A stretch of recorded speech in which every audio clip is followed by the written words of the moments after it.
I also think that you discard the wisdom of the past. So Taleb uses that example of the absence of evidence isn't evidence of absence. And not only do you discard the wisdom of the past, you also discard, and probably even more importantly, the wisdom and the value of the future. Let's say in 2009, somebody was talking to you about cryptocurrency. It was just so against the consensus. And if you have such a closed mind of where there's been studies so far or where Goldman Sachs are putting their money, you're just always going to get average results because you're following the crowd. But you rarely ever get to see like specific knowledge, like the intricacies of like frontiers and nuance. And that's why I love hanging around with curious people, because they'll tell you like the weirdest new thing that's happening.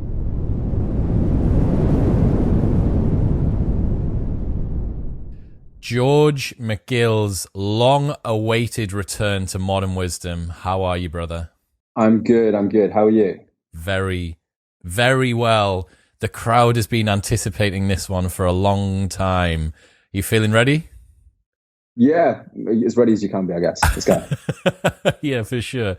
So my first question, you are currently the title holder of Modern Wisdom's most ever played episode. So just looking at the best played, you're first, then Dr. Eric Feigelding explaining about a global pandemic, 2 episodes with Morgan Housel, who used to write for The Motley Fool, Ben Greenfield, Brian McKenzie, then another episode with you, Derek Sivers, John Assaraf, and Aubrey Marcus. So that comes out the top 10.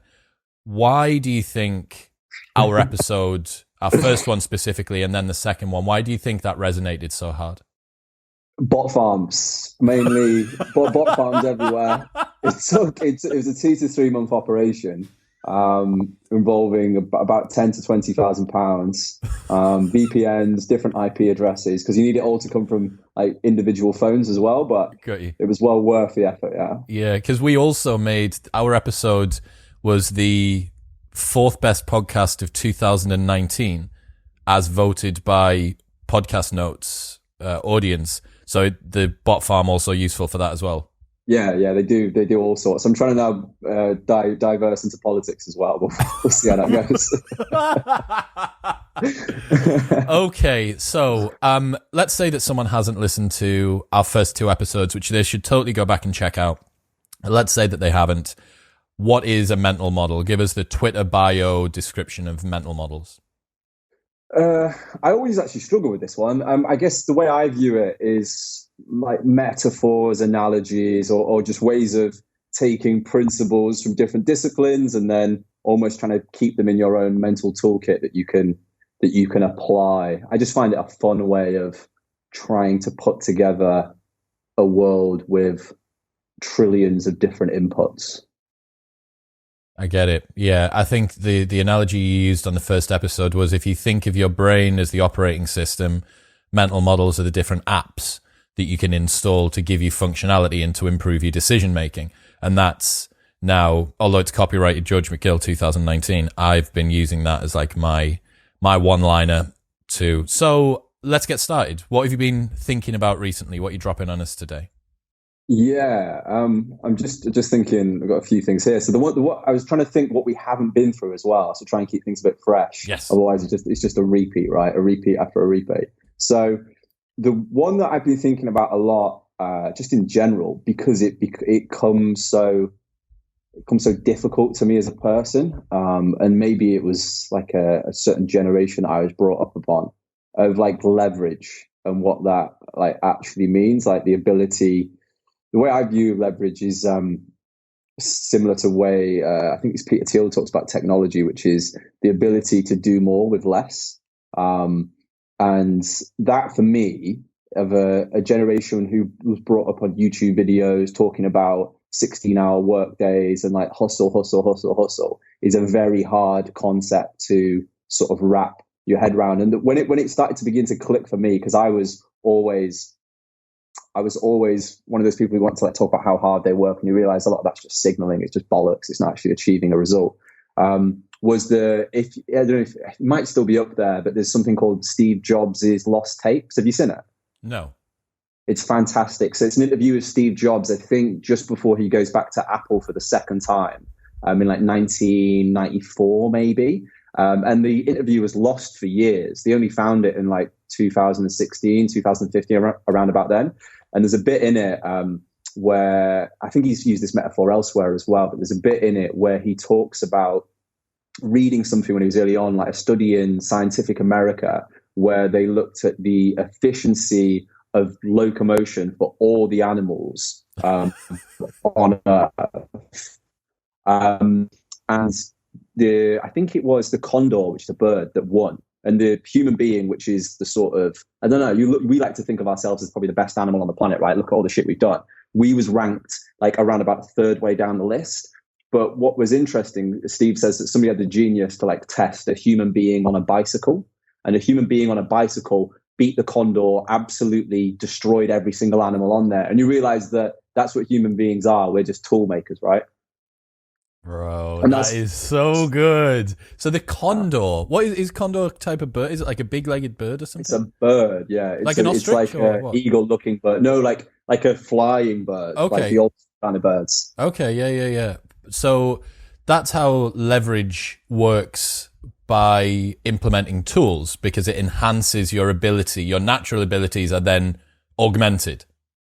Mm-hmm. And then Naval has like 4 forms of leverage that always stick with me. So you have, in terms of like modern, like more business side of things, you've got the traditional ones, which are like people leverage, i.e. Chris has a staff of 50 working for him, and therefore he can essentially put out the strategy, put out the systems, put out the products in place, and then those 50 people provide a service or build things for him. Therefore, his outputs therefore then become even greater than his inputs.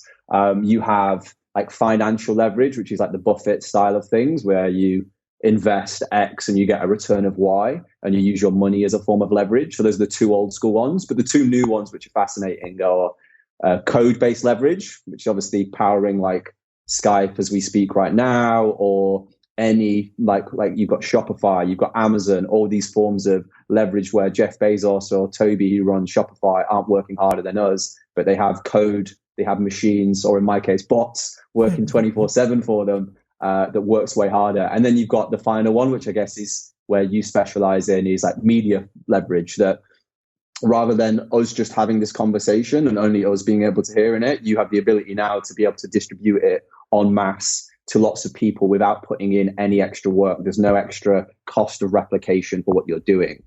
So those are the 4 forms of leverage. And once you actually look around, and any like business you go in, you go, oh shit, there's like people leverage, there's media leverage, there's code leverage, and you begin to see it everywhere. It's fascinating. That's super cool. Yeah, you're totally correct. Everybody knows this, right? I guess there must be a network leverage as well. I don't know how that would fall in, but it's another one.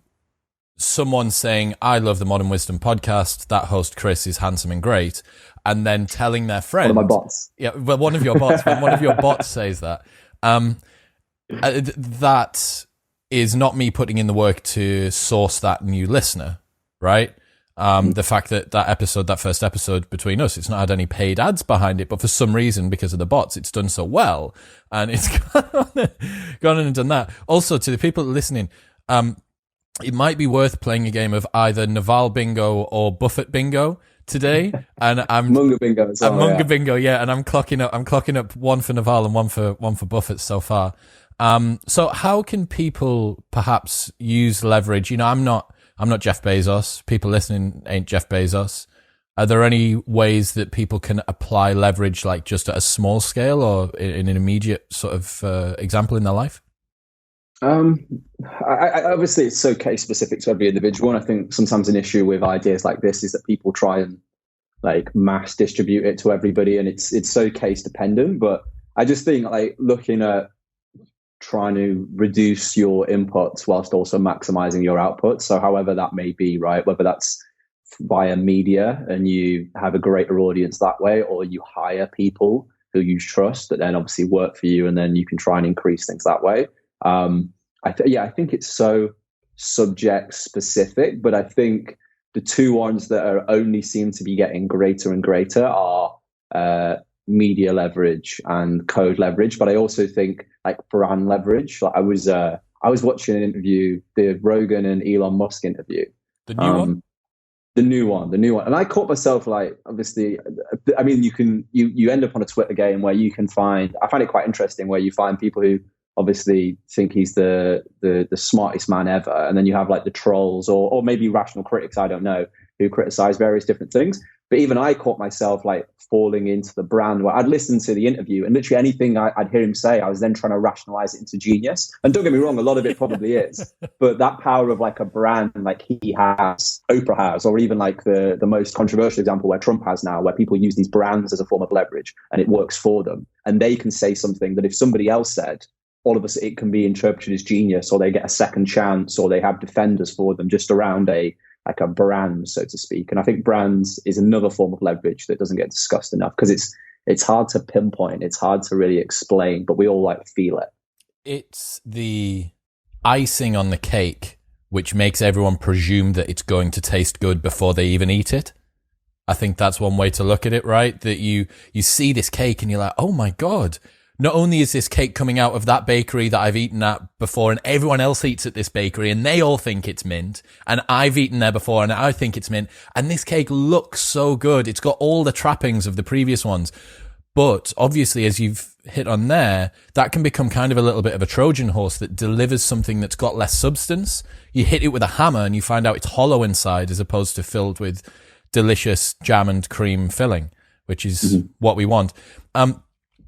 You've touched on two things which link into, I haven't got that many points. This is a platform for you to do your thing and to drop some bombs, but I got two things that link into what you've come up with there. So I'm going to give a couple of bits.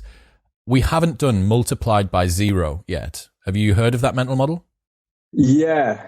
That's, it's an intro. It's like, it's not really a complex one. It's a real simple, like everybody, like year 3 maths, I guess, knows that you can have 10 billion times 322 million, add 52 billion. But if you then take that number and multiply it by zero, you end up with zero.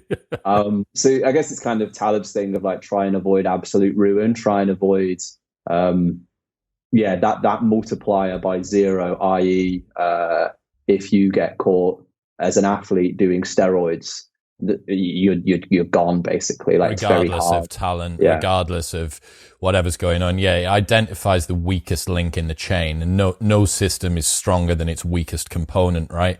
But the same could be made for you have spent all your life working on longevity. You've been intermittent fasting. You've not been eating processed foods. You don't drink alcohol. You don't smoke. You don't do drugs. But one day you decide to drive without your seatbelt on and you get into a car crash. Like you're very dead. You know, it doesn't matter how healthy you are when you're very dead. And the same thing goes for you are working real hard on your finances, on liberating yourself so that you have freedom, so that you can pursue the things that you want, so that you don't have any financial burdens or any responsibilities or whatever it might be. But upon one drunken night of unprotected sex, either you get pregnant or you get somebody pregnant, and then there is a very big burden that you need to pursue. You know, you got to look after that, and it's like, okay, that's multiplying by zero. Like, doesn't matter all the good stuff you've done in the past. There is something now which is such a large burden. Maybe it's not multiplying by zero for the kid, but it's definitely putting a very hard stop, you know, on a lot of the things that you potentially had planned. And the point is that it wasn't something that was planned. So yeah, multiplied by zero is a really important one, I think, for people to just look at where the weakest links in their chain are, right? Like a lot of the time we see this with productivity. People say, oh mate, I posted an image of Alpha Brain the other day. I don't take it that much. Just a nootropic. And I got tons and tons of messages. Bro, is this any good? Like, tell me, like, you know, what are the sort of effects? I might try and get it. And it's expensive as hell. You've got to pay an import charge from on it in the US because they haven't sorted their customs tracking thing either. But if I post something up about Cal Newport's deep work or doing Pomodoros or like a new productivity strategy, no one cares. And it's like, because that is the weakest link in their chain. And often it's the one that shows kind of the most discomfort is associated with it. Yeah, it's a similar, like a bit of a model I've been thinking about of late as well, which is like product versus marketing. As somebody who's a marketeer or operates in the marketing world, you definitely, I don't know if Dean can put it in, or we can attach it to the notes, but there's a recent like Google Trends of like the word best and the word cheap, and best is going like that, and cheap over time is just going like that. Okay. And I think that's a result of a huge focus on marketing and these like hacks, and without fixing the product. Like I always use the best example of like a fire festival for me is one of the most fascinating business cases, where as deceitful and arguably definitely wrong what he did, you cannot deny that guy was a genius marketer and a genius salesperson. Yeah. And if you look at like great combos, like if you look at Steve Jobs and Steve Wozniak, you had Jobs, who obviously was a marketing genius, and then you had Wozniak, who was a product genius. And obviously Jobs was like a product genius as well, but that combination of marketing and product is what made those guys so strong. And I find that if you have Ja Rule as your business partner, and not so, I always wonder if he had a Steve Wozniak, how different would that fire festival have turned out? If he had like a Keith Raboy who can like execute and focus on the operations and made that party happen, like maybe he would be a billionaire right now. Maybe he would be one of the best entrepreneurs of our generation. But the fact that he had Ja Rule, I always wonder, like, if Steve Jobs had Ja Rule, how different would it have been? But like, if I had Ja Rule, fuck knows what I'd be doing. So I do sometimes wonder, like the product and the marketing, because you see it more and more. Like, what's fascinating, one of the holes I've been down in quarantine is Toby Lutke, who's like the Shopify CEO. I think he's such a honest, humble, and like clear thinker. And what's fascinating is, as opposed sometimes, and I think wrongly by the media, Shopify and Amazon are, where Amazon are centralizing e-commerce and Shopify are decentralizing it and making it about the merchants. And people see Lutke and Bezos as almost two opposing figures, which I don't think is true. And I think they both admit that. But if you look at their like shareholders' letters from like 2015, or even Bezos like 1999, it's always about two things. We don't care about short-term revenues. We don't care about all this marketing stuff. All we care about is long-term thinking and customer satisfaction. So even like Shopify, one thing in like growth marketing that brands will do, like if you was a growth marketer and you came in at Shopify early doors, one of the things you would have said to do is always have powered by Shopify on the store. Therefore, like MailChimp do this. So therefore, when somebody comes on the store and sees it, they'll go, oh, this is Shopify, I'll then use it. And as a result, Shopify would have a way bigger brand because they basically power like over 100 billion in e-commerce revenue. And there's so many people who don't know what Shopify is, who doesn't exist in this, but you know for a fact they bought from a Shopify store. But Toby purposely was so merchant focused, refused to have that powered by Shopify there, because he knew that actually providing the merchants with as much value in the short term would provide so much more long-term value. So he put the product in that case before the marketing. And I think we're going to see a shift more and more towards that. I do think marketing is still super valuable, but when you are so marketing focused, so hack focused, it only gets you so far. And I think that everybody cares more about the product at the end of the day. Even from just a non-financial viewpoint as well, there's more integrity associated with actually fulfilling the thing that you're saying that you're doing. If your company is there to enable the e-commerce provider, the e-commerce store, to maximize everything that they do, like, put your money where your mouth is. You know, like if you take your thumbnail watermark away and that makes an impact that actually makes the store look better, then really, if you're sticking to your values and that is your true values, regardless of what it does to revenue, you should be doing it.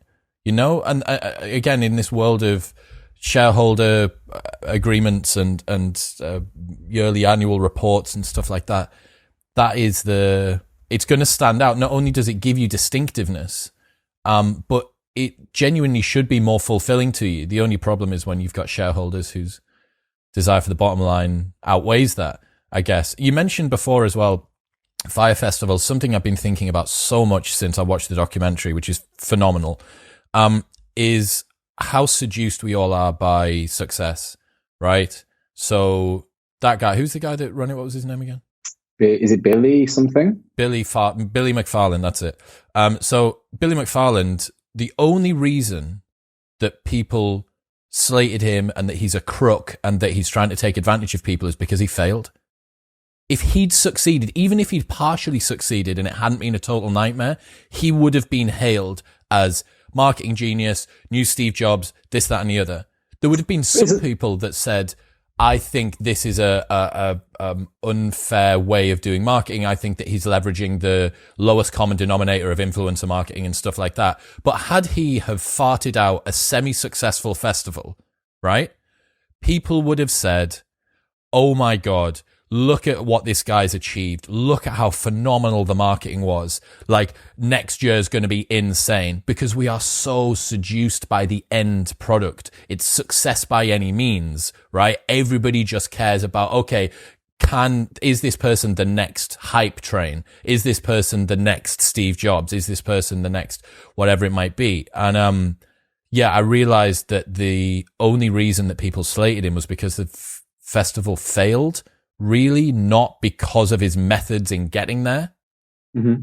I kind of get what you mean, but I think that then just goes back to the whole product and marketing thing. That if you have the best CBO Facebook campaign where you have 10 ad sets structured perfectly, and you've used dynamic creative testing to A/B test everything, and you're getting 8 ROAS on a pair of jeans, but the jeans turn up and there's a fucking rip through the crotch part, people are going to be mad at you. Like, and I think rightly so, right? If you've advertised a product that isn't good enough, like I think that's almost a good thing. You know, I think that this focus on the product is super important, and I think it's going to be even a greater and greater focus in the next 10, 20 years. I would agree. Also, there is a model that I got introduced to by Richard Shotton, who have you listened to that episode yet? I listened to the first one. I've not listened to the second one. Good, because that means I can tell you this for the first time. Cool. So in a study, there was a number of different aphorisms that were given to people, like these sort of rules, right? And for instance, woes unite foes, right? That's one of them. But in another version of the study, they might have been told woes unite enemies. And what that indicated, and this was run over a number of different aphorisms, a number of different sentences, what it indicated was that people see rhyming sentences as more believable than ones that don't rhyme. And when they were asked in reflection, so why was it that you chose this as the most believable one or whatever? No one said, like, it was because it rhymed. And even they asked them, they were like, oh, so was it because it rhymed? No, it's got nothing to do with that. It's just, I really feel like it connects with me and whatever it might be. But that wasn't the truth. When you control for everything, it wasn't the truth. It's because it rhymed. What that tells us is that mental fluency is associated with truthfulness. And that has such huge implications, right? Grant Cardone is someone who's unbelievably fluent. The way he's able to deliver things with power and with conviction and all this sort of stuff. And yet there's entire websites dedicated to calling him out for some of the stuff that he does. Now, that's not to make a value call on whether it's true or false, how he operates his business. But you can't deny the fact that that is someone who is using mental fluency to augment their truthfulness, right? And I think that kind of links into what you're saying there with this kind of marketing first approach, which again, hit it with a hammer, you find there's nothing inside. It's dangerous. Yeah, I agree. It takes on to like a model I've been thinking about of late, which I kind of call like the linguistic matrix or like the linguistic red pill. And I realized that how much of your reality is just shaped by the words that you have available, and the ability to then put like placeholders on things. So even like a word that like Schadenfreude, for example, is a word that's I think it's German. It's a very English thing of taking pleasure in somebody else's failure or pain. The ability to actually have that chunked into a word, completely gives you an ability to understand reality slightly differently. But I think if you look right now, like one thing I absolutely hate, because it's just a team sport, is like most modern politics. And if you realize, if you look at most of these like 280 character debates on Twitter where there's just all caps and swear words and clap emojis, calling anybody with ists at the end, or it's both teams are exactly the same. And one of the things that is often an issue is that there's a whole, if you can imagine, they've got this whole like Jenga tower that this debate is based on, and they're sword fighting at the top of this Jenga tower, but they still never ever define the fundamental words that they're using. So like sometimes they'll be debating about a specific word without actually defining it. Like even like two like what examples I have that are not political, but let's say the word like ego, for example, is an interesting one. Use it for so many different meanings that then I can then sometimes try and understand something, but it's within the word ego, I've got 5 different meanings, and I think it completely distorts my view of reality. So like people will use ego, for example, in the Kanye West sense of like thinking that I'm the fucking man and like nobody can stop me, that style, or like the Michael Jordan on the court style of ego. And then like the more like Buddhist Eckhart Tolle perspective of ego is this sense of self, this sense that you're an individual and you're not completely just an organism connected to all the billions of organisms out there. And I find that we actually should define the individual instances within that to even have a clear understanding of reality. Like one of them that's fascinating as well is the word entrepreneur, because within the word entrepreneur, there's so many different kinds of entrepreneurs. My favorite example is Joe Rogan. Like talk about media leverage. He has maybe like 4 or 5 members of staff, like him, Jamie, and I'm sure he's got a few other people behind the scenes. Does like 100+ mil revenue from his podcast alone. You know, he doesn't even have a personal assistant.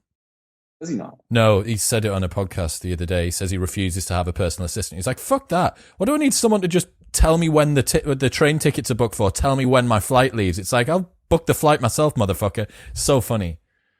That's probably why he's quite well connected to everything that's going on as well. I think that's probably actually an advantage to him. But he has insane media leverage. But one of the things that you wouldn't be able to say about Joe is that he's like an entrepreneur, because like as soon as you think of entrepreneur, you think of like, okay, I'll give him 10 grand, he'll flip it into 20 grand and he'll do all these sales. That's not Rogan in the slightest. Like he's not a CEO, he's not that kind of guy, but he has a business worth over $100 million that employs a few members of staff with what, like 99% margins. How is that? How is no that cost? But there's an issue with that we need to then define the words within the words, because we end up just keep chunking further and up. And that's one of the reasons why I love Eric Weinstein, for example, because he just creates words all the time. And I find that you go through your whole life with like these words that have been given to you rather than trying to actually create your own vocabulary based off what you're seeing in reality. You're always trying to outsource people to make words for you. It's really weird. I think this probably strikes at why so many people talk past each other online. When you think you've got differing points of view, you have 2 people that inherently want to disagree, so they're already looking for that disagreement perhaps. Then they're all excited and anxious and stuff for being online and typing away, smashing the keyboard. And then even the terms that they are using, that they are debating, aren't agreed on. It's like, bro, you might as well be speaking different language. You know, you're never going to make that work. And this, I keep bringing this up. I'm going to do it again. If you have not read 1984, you have to go and read it, especially if you like the idea of what George is talking about here. I learned more from 1984 about the way that I operate than I have done from a lot of personal development, self-development books, right? And the thing that it taught me was that the ability to articulate words, the ability to put your thoughts into a noise that comes out of your mouth or into words that go down on paper is directly proportional to the quality of your thoughts. Like if you can't say it, it never takes form. And if it never takes form, it's no longer an actual concept. It's just a notion. You know, it's like the smell of the thing that you think. And you're like, oh, that's interesting. It's kind of a bit like that. So roll that forward. The implication is, if you want better thoughts, you need a bigger vocabulary. The more words that you have at your disposal, genuinely, the better the quality of your thoughts is going to be. And this is why I've got such a love for language, right? Like I adore picking up Bloviate. I discovered the other day, which I absolutely adore, which is kind of like someone that guffaws and talks a lot about talks a lot about stuff without actually really saying anything, right? It's analogous to a ton of different words. But bloviate, I was like, that's cool. I now have a word that I can use for when someone is bloviating. But until I have that word, it's just a sense, or it's me having to use another word which is analogous to that. It's a proxy for that, right? And not only does it make life richer, but it genuinely improves the quality of your thoughts. So I'm 100% on board with that. Yeah, it's almost like rather than having all these like detailed lines of code, somebody's just put it into one function, and then you can just execute on that. Like it's a much smooth. And that, if you look at the way, I'm not the guy to talk about software systems, but if you look at the way that where they're making it easier and easier, and they're chunking people's previous work. So yeah, it makes sense that to be able to actually have a specific word as opposed to like a fluffy concept, and then words within those words is a much precise and clearer way of operating. Like one of the things I was thinking about, and this is a bit woolly, but the word time is itself quite deceptive and a bit of a proxy.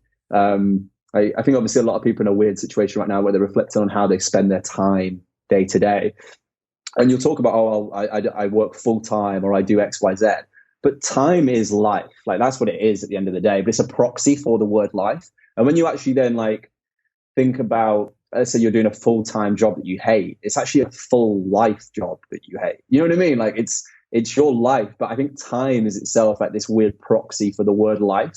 And it's almost a lot more existentialist if you have to use the word life. And I think it's actually quite a useful tool to change those two words. Otherwise, time is like this thing that you have like money, and it's not.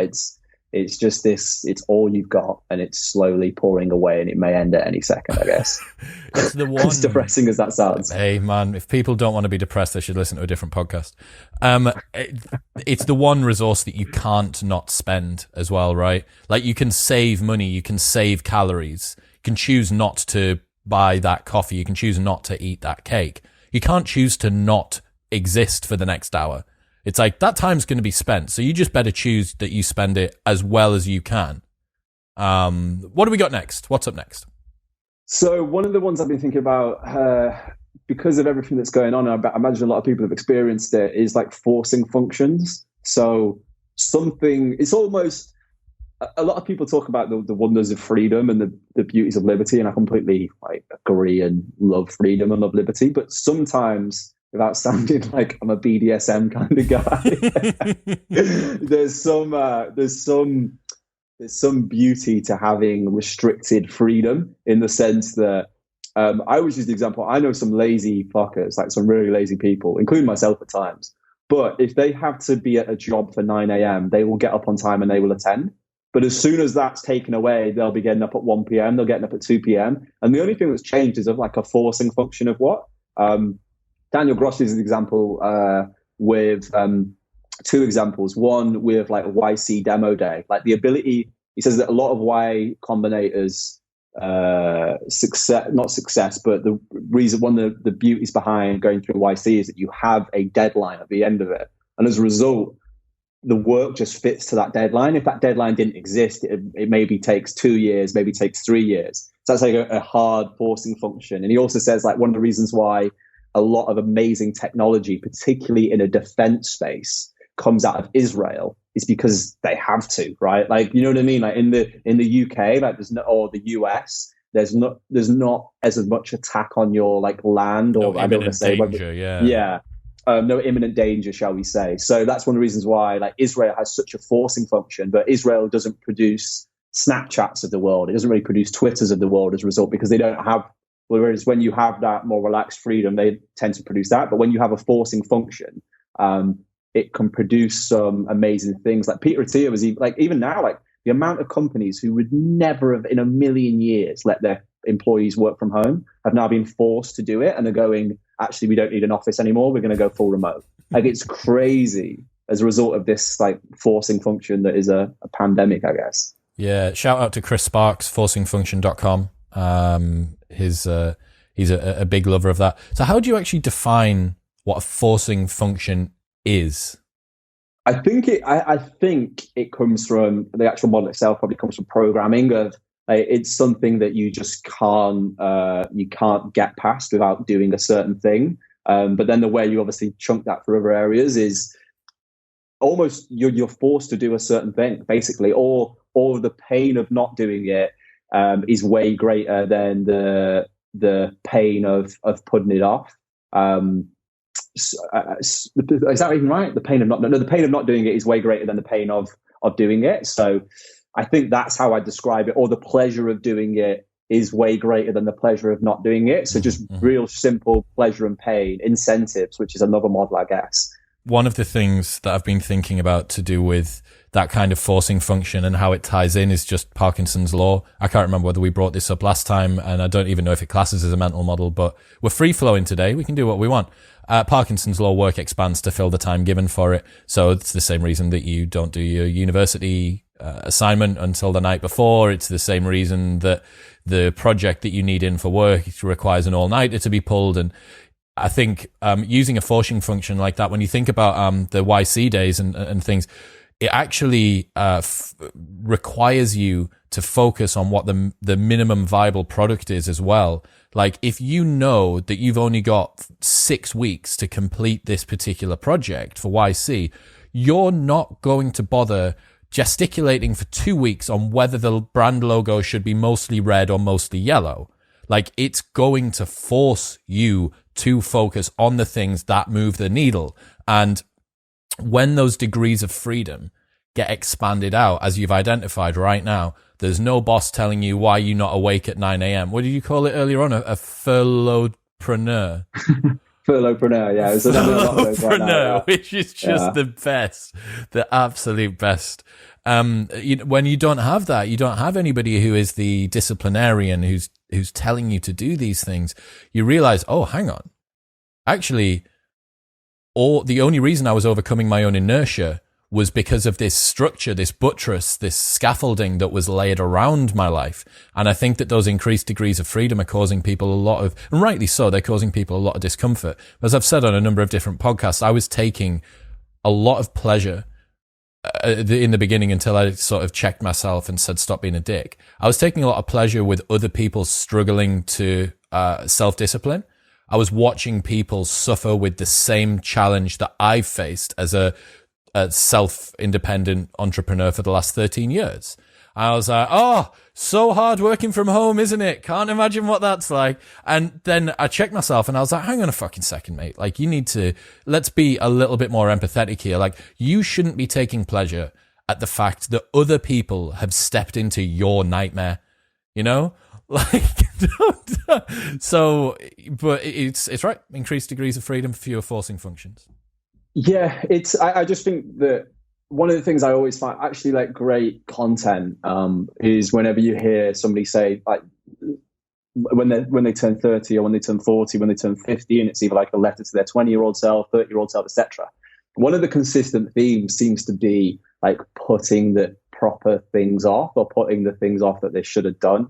And I think that for myself, something I probably don't do enough, but I think in general, a lot of the consistent themes when people talk about those regrets is that there wasn't enough forcing functions in place to actually get them to do it. It was always this pipe dream in the future. And I think that if we had more sometimes restricted freedom in certain areas that we purposely do ourselves, whether that's putting up like a Just Giving fund because you're going to run a marathon or whatever it is, it actually works. Even though whilst you're doing it, you kind of hate yourself for actually putting yourself through it. But at the end, you're always like, thank fuck I did that.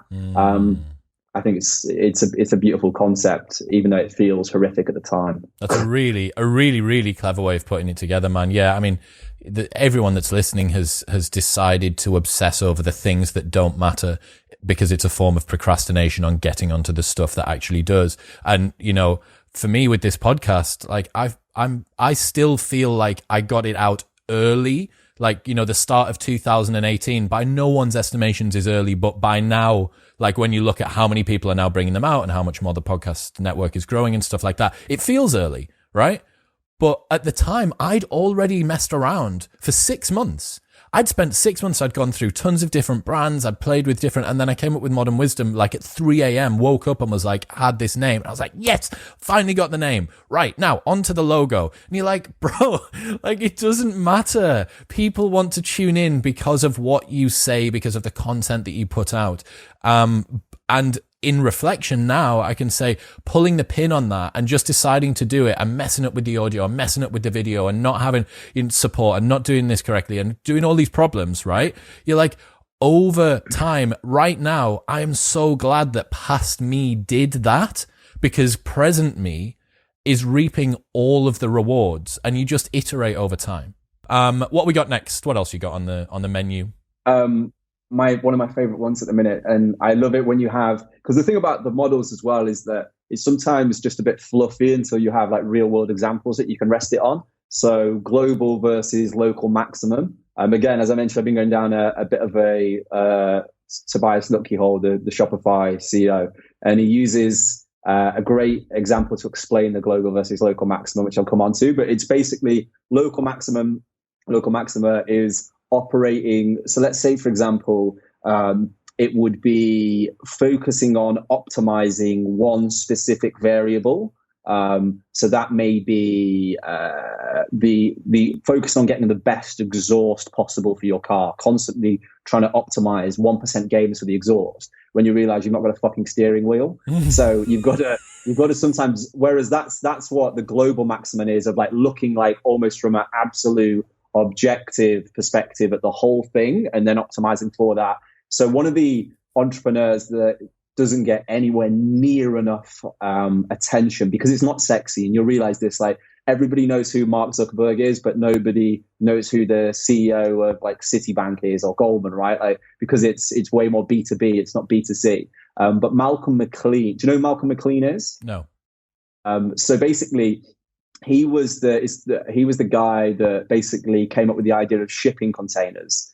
He was came at it, and this is where often global maximum will come from. At the time, everybody was focused on getting faster and faster ships, so we could basically create globalization as we know it now, where you can get bananas from the other side of the world in January. And they were getting faster and faster ships. And he was, as a truck driver, was one day on, I think it was Thanksgiving, was sat there in 9 hours with cargo on his back, waiting for people to get each individual box off and then back. And he says, why don't we just chunk it all together and you just take that off as a container and you can just place it on the ship, and then you literally and then once the ship arrives, you can just take the one container, stick it onto a train or rail and ship it that way. And everybody basically laughed at him and thought it was a ridiculous idea because they were optimized on getting each individual box off at the time. And for some context of like how good this idea was, at the time it was $6 a ton doing the previous method, and they was focused on the local maximum of trying to make the ships go faster. When he implemented what he did, it went down to 16 cents a ton. Oh my God. So like it goes to show that, and also instead of like a week for them to load a ship, it was then 8 hours for them to load a ship. So you think about him as an individual on the global maximum perspective, like the impact that has on the world is insane. Like every trade, everything imaginable. The fact there's not a day named after him goes to show that if you're not B2C, it's not sexy. You're rich and anonymous. But like for me, alive? that is a perfect example. Now, I think he's dead now, because this is like this is like the 50s when it began to come in place. I think he's dead now. Okay. But the Shopify CEO, he has a great example where Toby says that when he gets asked in the interview, I think it's on the Knowledge Project, where he says, my whole goal as the CEO is to assume right now that where we're at in modern day business, I'm at a 6. Maybe the best company in the world is like a 6. The goal is to get it to a 7. And that's my life's mission, to get to a 7. So he's basically working on the assumption that he's always wrong. And it's kind of true. Like if you look at sport, for example, if you look at football or soccer or whatever you want to call it, like the gap between the modern athletes and 40 years ago is just huge. But we weirdly have this thing at the time where we assume that this is the best thing possible, that the iPhone is never going to get better than this, but it always does. And I think that the first thing to do is assume that everything's wrong and your goal is to be less wrong. And I think that then helps with potentially getting nearer to a global maximum, if that makes sense.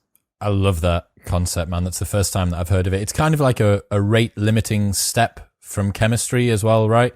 like, which also ties into what we were talking about before, which is the weakest multiplied by 0. Like, you're only as strong as your weakest link. What did I have in my head there? I had one in my head.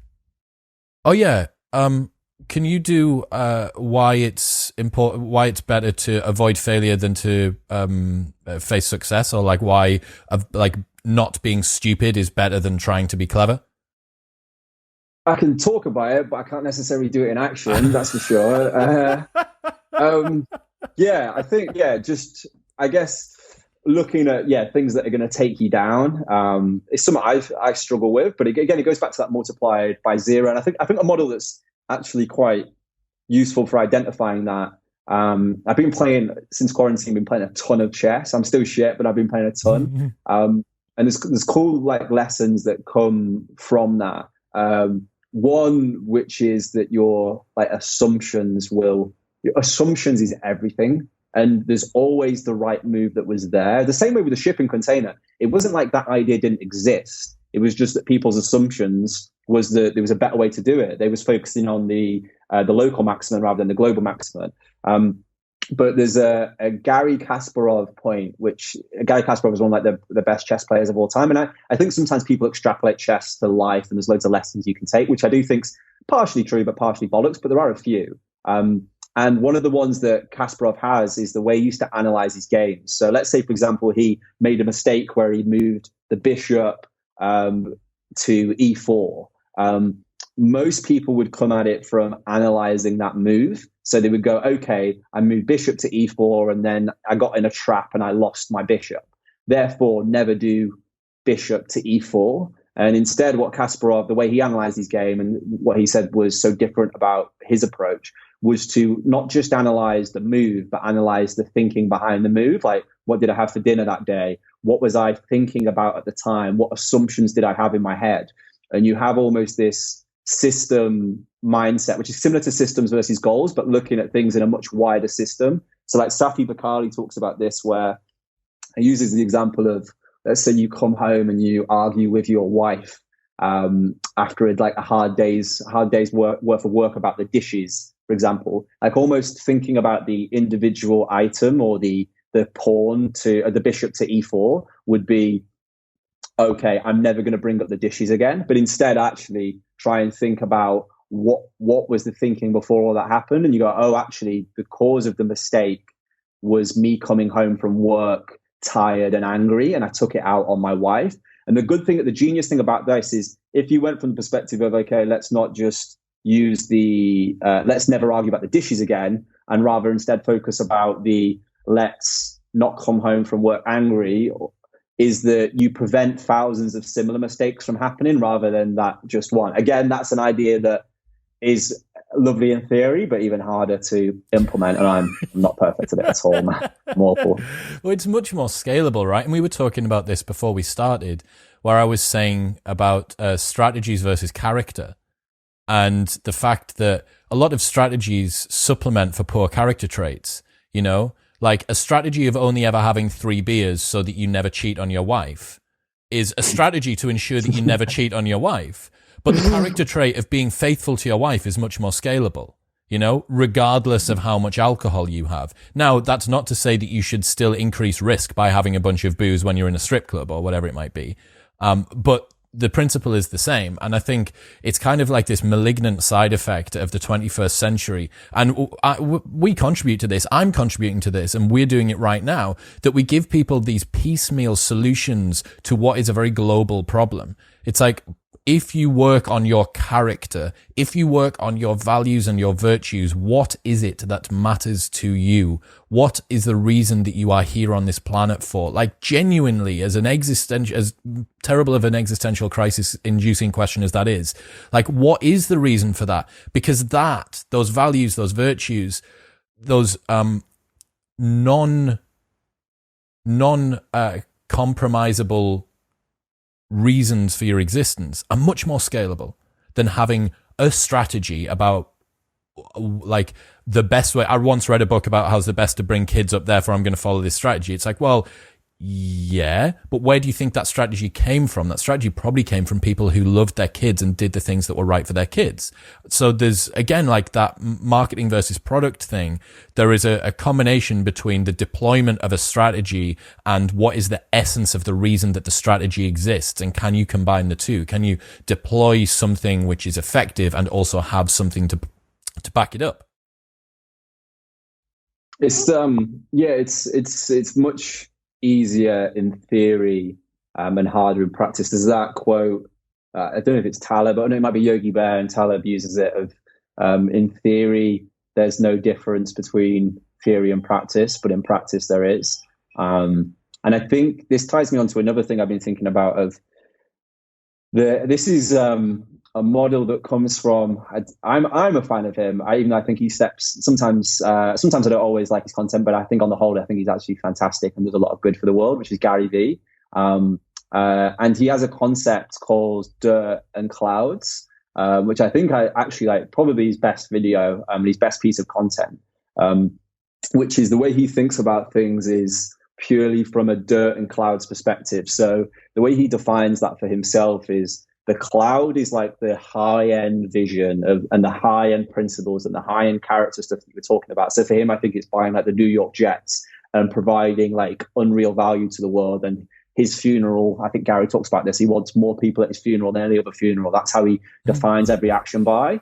And then the dirt for him is like the specific tactical things of, so for him, it'll be knowing that TikTok was a platform to get on before anybody else, and he was investing a load of time on that. Or the reason why he predicted Snapchat, because he's got hands-on. Similar to the way Rogan doesn't have a personal assistant, that if you do have like a PA, or with Gary, if he outsources it to everybody, like the junior employees, he's no longer in the dirt, he's no longer relevant, and he loses touch with things. But the dirt and the clouds, so like the high-end top-level theory, and then the pure execution, the pure action. And then he basically says everything else in the middle, which is where you can so easily spend your time, is just absolute garbage. And it's much easier said than done to obviously only focus on the dirt and the clouds, but the politics, the nonsense, just spending time like doing passive things that you don't even enjoy is just pointless. But the actual dirt and the clouds are the two most important things. Throwback to the first episode, gray area thinking, barbell strategy. Yeah. So you mentioned there you couldn't work out whether it was Taleb or whether it was Yogi Bear or whatever it was, and I mentioned to you on the phone I was gonna red pill you on this. Churchillian drift. Have you heard of it? Oh yeah. No. Okay. I've been waiting. Churchillian drift is the term coined by British writer Nigel Rees, which describes the widespread misattribution of quotes by obscure figures to more famous figures, usually of their time period. The term connotes the particular egregiousness of misattributions to British Prime Minister Winston Churchill.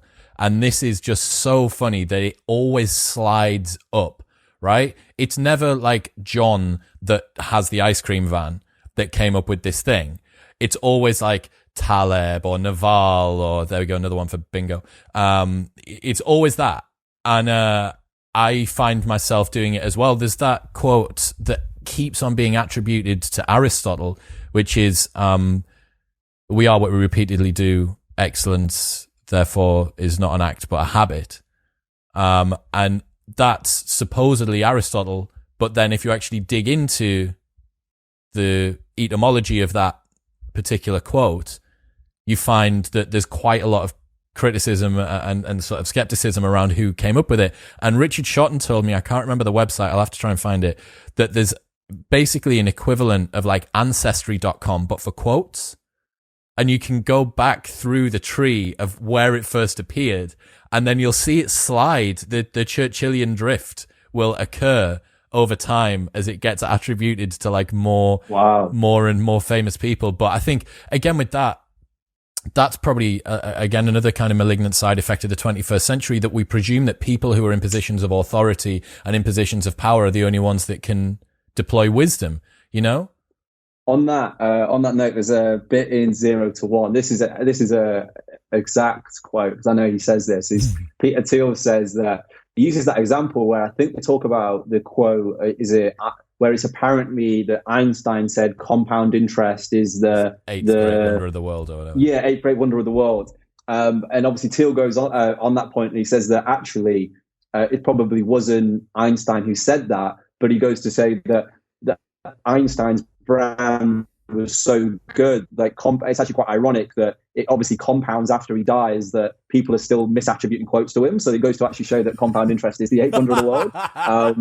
But it's weird. But on that note, though, like there is some weird like contagion that goes on where I find like I'll have ideas in my head about ways to behave or things that are true, and when I actually try and back trace the source, I may have like overheard it on a podcast, or my mate will say, "Oh, the XYZ was created by this person," and then I just won't really think anything of it, but he acted really certain, and then I'll catch myself going, "Oh no, it was XYZ who created that," and then sometimes I go, I've caught myself like sometimes making points, and I go, that might not be true actually, and you sometimes have to call yourself out, because you can easily, if somebody says stuff with enough confidence, you just pass it on, and then before you know it, it becomes gospel. It's really weird. Mental fluency is associated with truthfulness, man. Say something with enough conviction and some minority of people will believe.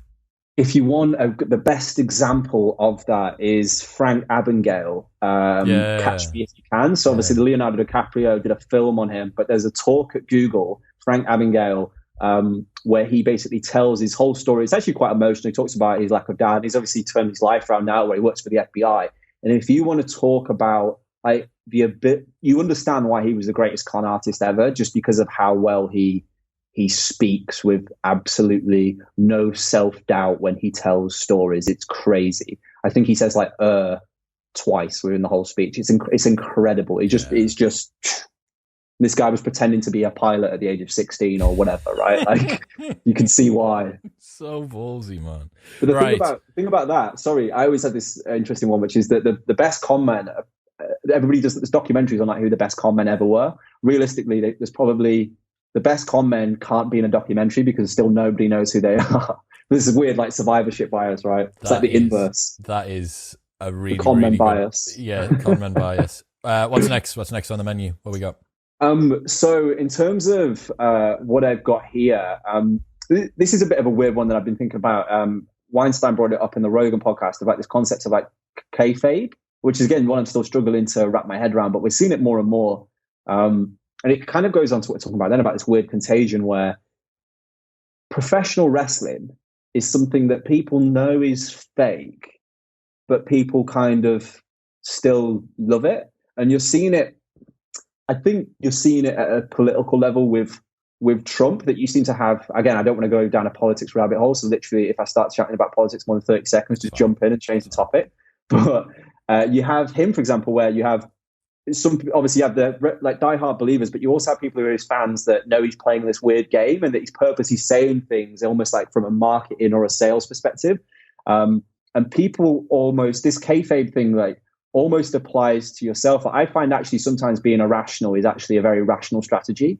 So let's say, for example, this concept of resistance, which comes from like the War of Art book, where Stephen Pressfield says like procrastination is this external force that's trying to conquer you and defeat you. Of course, that's absolute bollocks.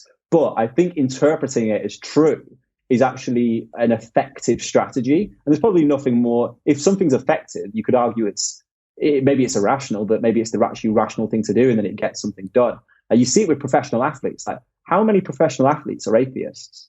It's quite rare. And I think whether there's a God or there's not a God or what, probably believing that as you're about to go in an octagon and fight, or as you're about to go on a football pitch for a World Cup final, that God is on your side, having that placebo in place is actually probably very, very useful. So is that like a athlete's Pascal's wager? Kind of, in a way. Like there's benefits. There's benefits of irrationality, and we've seen it. We're seeing it more and more, like this blur between. You see it with the Fire Festival, this whole like fake it till you make it, but sometimes that becomes. And I think there's a negative strain of it, which I think we need to avoid. But sometimes it can be used as a positive side of things, of almost believing something irrationally, but it actually works as an effective measure. Yeah, well, I mean, it's to be paranoid. it highlights the fact that we are not perfectly rational beings. And the more that I read into evolutionary psychology, and this book called Blind Sight by Prince Guman and Matt Johnson, holy shit, man. Like, I had the guys on, they're just a couple of dudes.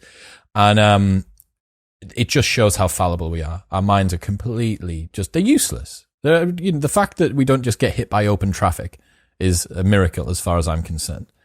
And the more that you realize that, the more you realize that an irrational system trying to be fixed with rational solutions is probably not always going to work.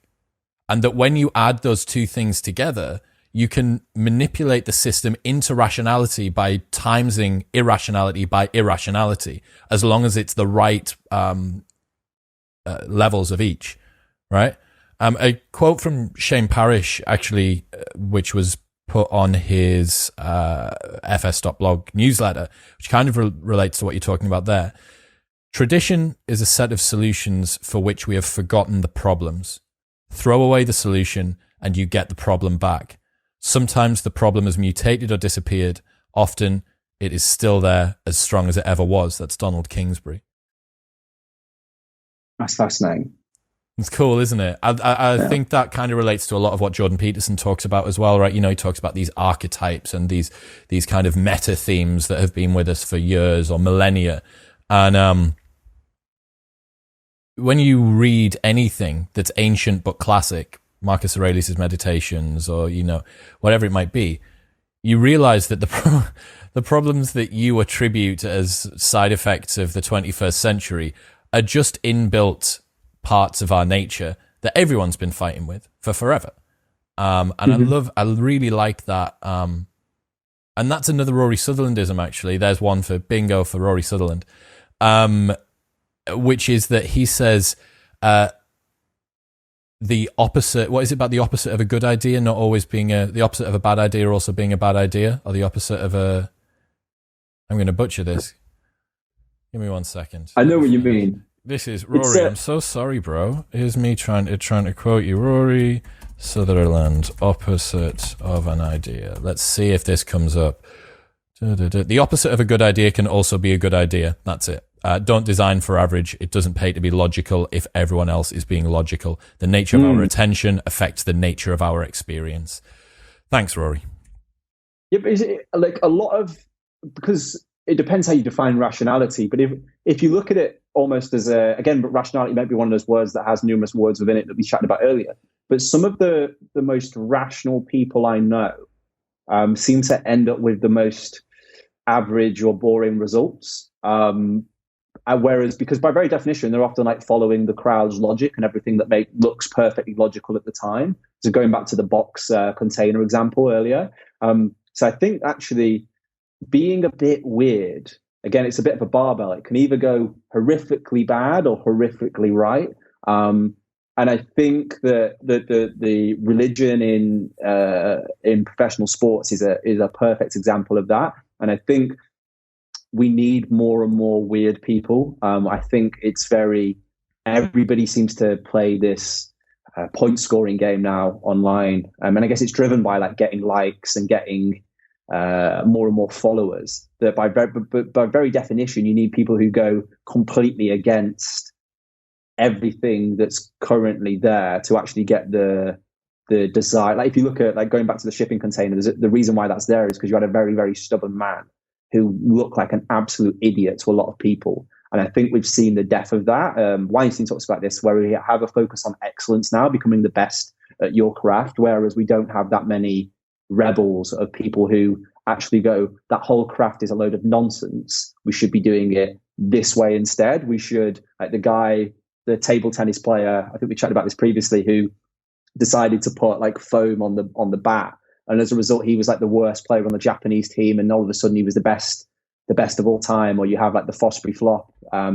The way now the high jump is now jumped as a result of him. But he was mocked for a while. And obviously now everybody does it that way. And I think that with social media now, it's a bit harder to be a maverick. It's a bit harder to be a weirdo. And I think we often chastise people for thinking differently. Like even like Elon Musk, whatever criticisms or praise you have of him, a lot of people at the minute are going like, look how erratic and weird he is. And they go, yeah, no shit. Like, do you not think it takes imagine him like coming up with the idea of building like a rocket company. Like, he's clearly a weird individual, clearly like doesn't pick up on like social cues as much as other people. Otherwise you don't get that result. So I do think irrationality obviously has its downsides, but a lot of people don't talk about its upsides. I love it, man. I don't know whether it's just the particular sliver of the world that I'm exposed to, but I'm not sure how much I agree with people kind of compromising themselves down to the lowest common denominator or popularity being kind of the first thing that they search for. I see now an increasingly burgeoning underground movement of people who are fully embracing their true nature, as long as it's legal, and coming up with ideas which are contrarian and not being afraid to put them out online. Now, obviously, there's particular spheres within which this can be a little bit more challenging, politics or, I guess, rights as well, law, stuff like that. But in terms of worldviews, personal development strategies, things like that, you know, there's a million different iterations and subcultures of things that you want. Like, if you wanted to spend a year in the desert with a piece of rope and a tarp and a couple of bottles of water, there's probably out there a holiday company that would be able to do it for you and would keep supplying you with water or something like that, you know? And as the market starts to reward people who don't just want to do the status quo, I think that increasingly people will feel more and more empowered to be themselves. And this is why I know you've got a particular soft spot for Eric Weinstein. I'll let you riff on that a little bit if you want to, about why you think that he's so good. But having someone like Rogan, who is kind of on the surface a very typical everyman alpha bro who has this ridiculous reach, him giving someone like Eric or Lex Friedman, right? Like, there's no way that Lex should have been on Rogan's podcast. He's been on like 5 or 6 times in the last probably 18 months, maybe. He's been on a ton. And now Lex has got his own ridiculously big podcast and he's getting cool people on and all this sort of stuff. And you're like, what? You know, Lex is definitely on the spectrum. I absolutely adore him. Lex, if you're listening, I'd love you to reply to my email. But he's great. But like, why him? You know, and then you have someone who permits these subcultures to rise to the surface. And the more that you have role models like that, of people who are unapologetically just doing them, you know, like, just do your thing, sister. Like, the more that you've got those people doing that, I think it sets a fantastic example for people moving forward. I completely agree. I think that's one of the things that Rogan has done very well in the comedy space, but wider, that he is the most probably positive some man on the planet. Like, he's like, the amount of people who owe careers to him and like incredibly talented people, and he's done a lot of good for the world, and that he's constantly bringing people up, but it's not this negative sum game, because I think he quickly realized that attention is everywhere and there's 7 billion people on the planet. So providing more and more positive sum, I think, is better. A slightly nuanced note though is that, and even you may have this to some extent, you may try and be become the most enlightened version of yourself. But when you're under the name Chris Williamson and you still have your identity to protect, you're still always playing a bit of at least I know I have to, that you end up playing this bit of a weird ego game, that you still have an identity to protect. And often the best, going back to like either end of the spectrum, the best accounts on the internet, I'd say, and the worst accounts on the internet are often anonymous, because they're then free to do things about their identity. And you have, like, let's say you look at Satoshi Nakamoto, like, if the person who created Bitcoin was known, like, he would either be, God knows what would happen. I imagine there's a purposeful reason why he or she did that, and I think it's worked out quite well. The same with like Jed McKenna, the writer. I think there's something about anonymity at times that people want to banish from social medias because of the trolling that goes on, but I actually think it's an incredibly important thing in protecting people's identity, and you can then be a bit weirder. I think I wouldn't be surprised if there's actually a lot of anonymous accounts out there of people who are very famous and well known, and they actually have sub anonymous accounts as well. So we can allow put them out their to weirder play ideas. with different ideas in a So sandbox that's Eric, safe.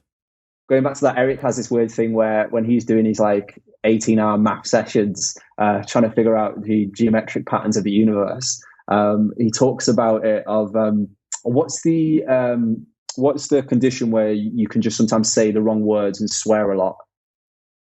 Do you know what I mean? Tourette's. Yeah. So he calls it like voluntary Tourette's. So he'll sit by a room in himself and he'll just, this is the weirdest thing ever, but this is why he's great. He's so Eric, weird. Eric doing an Eric.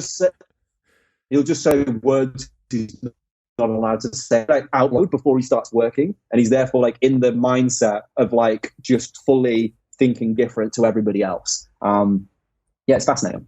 I love it, man. What else? What else we got on the? Or do you want to do an Eric? Do you want to riff on Eric for a bit, or do you want to go into something else?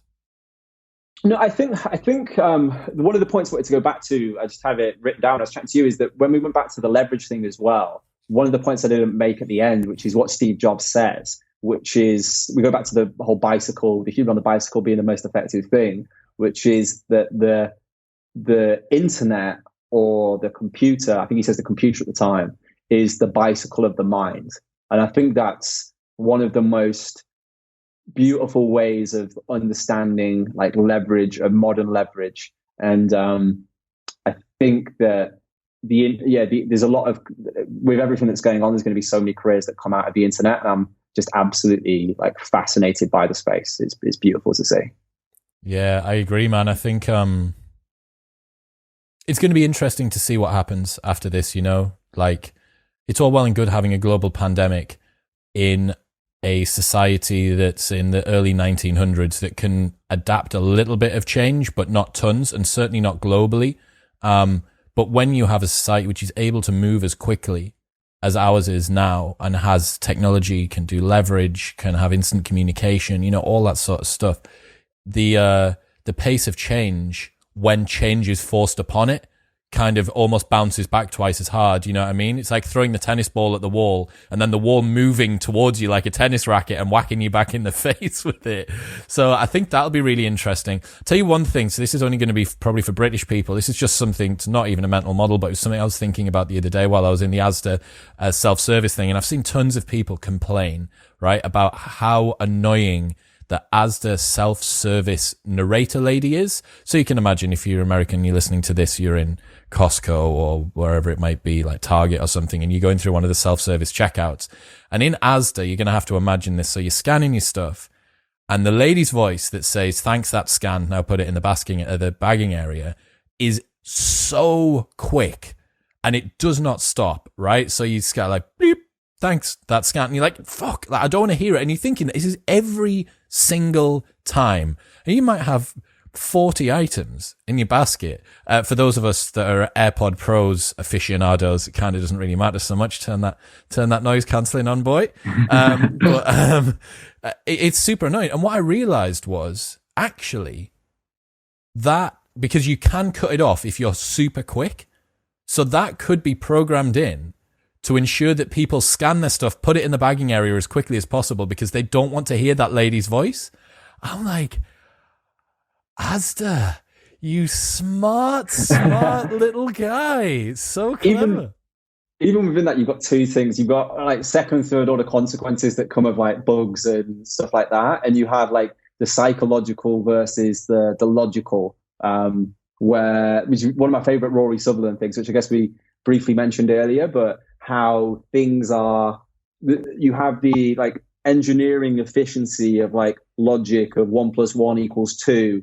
But then you have this weird psychological irrational world that human beings operate under. I'm not sure if it's still true, but when the whole Corona thing happened, there were reports that like the Corona beer sales like plummeted. Oh, bro, they're worth. I think it's like 100 million that they've gone down by, and Americans were surveyed, and over a third of Americans said that they would not buy a Corona beer for fear of infection. But this is one of the things that is purely psychological. Like you can see, like psychologic. That even like I think the people who would say they wouldn't drink Corona anymore, because I reckon you've got two forms of consumers. You've got the ones who are like consciously like almost idiots who are like, yeah, I won't drink Corona. And then you've actually got a lot of people who, for whatever reason, they may be less likely to buy it. I'm going to get a Sol. I fancy a Modelo now. Exactly. There's no Modelo virus out there, is there? But it's weird, but that's a thing, isn't it? And that, like, you've seen that there where there's clearly no logic behind it. But in our heads, there is a form of logic. And I think that a rational community will often like just dismiss that as stupidity and idiocy. But I think it goes to show a lot about the way we think and the way we operate. Well, it's really bizarre. We're also naturally risk-averse creatures, right? And rightly so. When you see or when you learn the multiplied by zero mental model that we dropped earlier on, like, it makes sense. It makes sense to have an existential fear of walking out of your door. It makes sense to double check that condom doesn't have a hole in it. It makes sense to make sure that you're wearing your seatbelt, you know? Like, of course it does. And that, again, it links into the quote from Shane Parrish. Tradition is a set of solutions for which we have forgotten the problems. Throw away the solution and you get the problem back. Like, that's why you have these things over time. And I spent my birthday this year in Athens. So I spent it cycling around Athens, seeing the Stoa Poikile, which is where Zeno of Citium created Stoicism. So Stoicism, Stoa is like a sort of building veranda type thing, and it's the Stoa. The Stoa Poikile is where Stoicism was created. So I'm walking through the gardens where Seneca and Plato would have walked, right? And Zeno of Citium, which is like modern day Cyprus, would have done as well. And I'm walking through there and I'm looking around, and we went on this amazing tour. Anyone that goes to Athens, the mythology tour is fantastic. And you're looking at these ancient stoas and buildings, and you go see the Acropolis, right? And you go up and there's the Temple of Nike and the Parthenon and all that sort of stuff. And you're looking at the stories that are displayed in these huge sculptures and all the different elements that are parts of these stories, and you realize, you're like, hang on, so much of what they're talking about here are universally applicable laws. The things which then maybe they were symbolic, perhaps there was something that was only believed in a very narrative sense. Everything was personified, right? Because it was stories. There wasn't certified fact-checking. You know, there was no, what's that fact-checking website for when people have rumors? Not Wikipedia, the other one. I know. Snopes.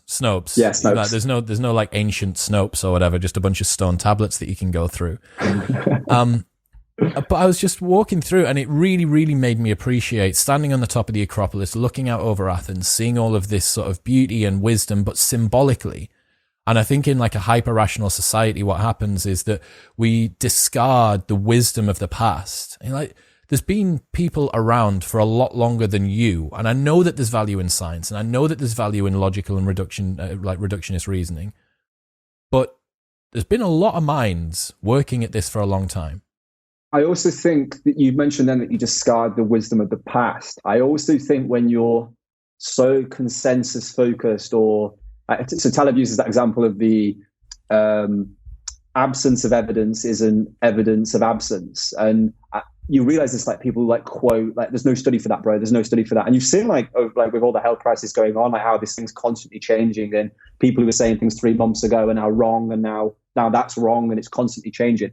But I think, to go back to the whole more mental models, so not only do you discard the wisdom of the past, you also discard, and probably even more importantly, or at least equally or significantly importantly, the wisdom and the value of the future, of future trends as well. Because I think that, let's say if in 2009 somebody was talking to you about cryptocurrencies, you go, what are you on about? Like, it was just so against the consensus. And if you have such a closed mind of where there's been studies so far, or where Goldman Sachs are putting their money, you're just always going to get average results because you're following the crowd. And don't get me wrong, it may actually be a safe investment strategy. You may just get normal, you know what I mean? You never go to zero. So at least you might be safe.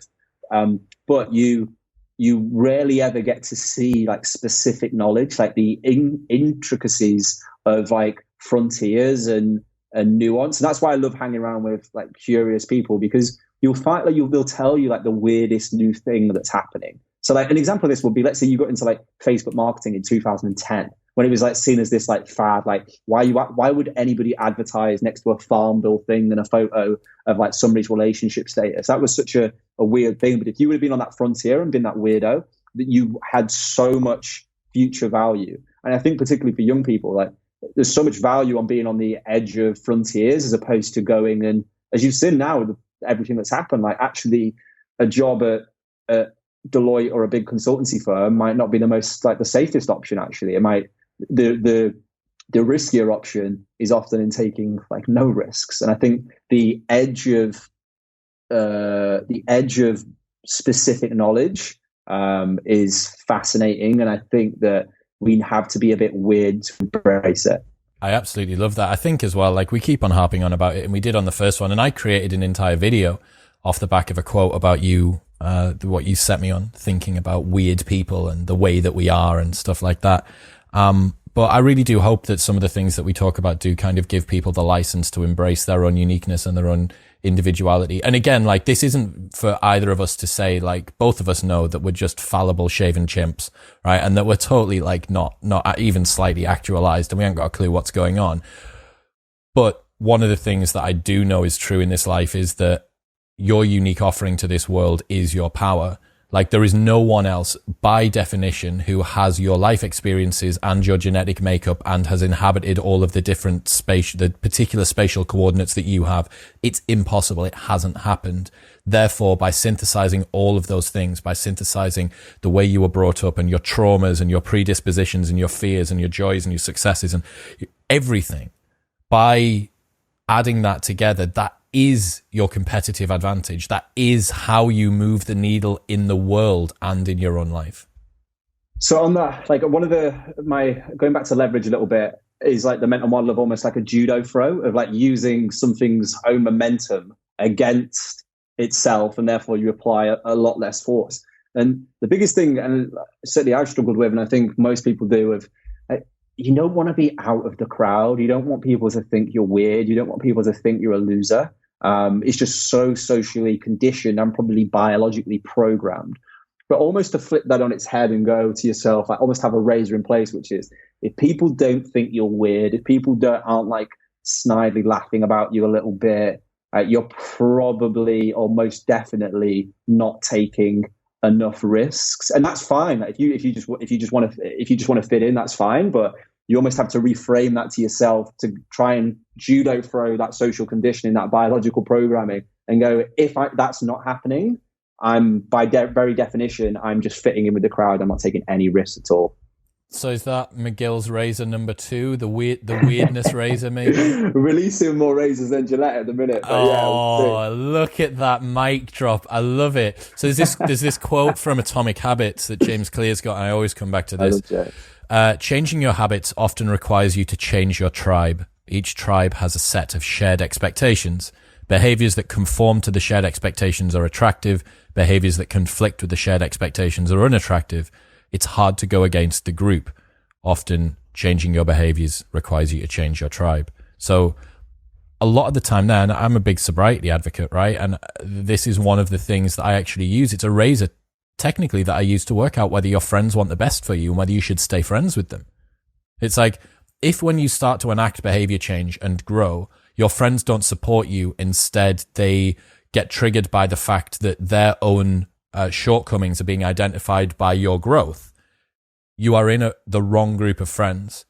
Like the opportunity for you to do a podcast, the first thing that I think is, fuck, I want to listen to that. I want to subscribe to that. I want to help you. We've been talking about how to do your audio, about what mic you need to buy, about what webcam you need to buy, all this sort of stuff, right? Like I want that for you because I don't feel threatened by your growth. I feel like if you were to grow, that it would not only grow me, but I just want the best for you, right? There's a lot of people out there who have friends that don't want the best for them.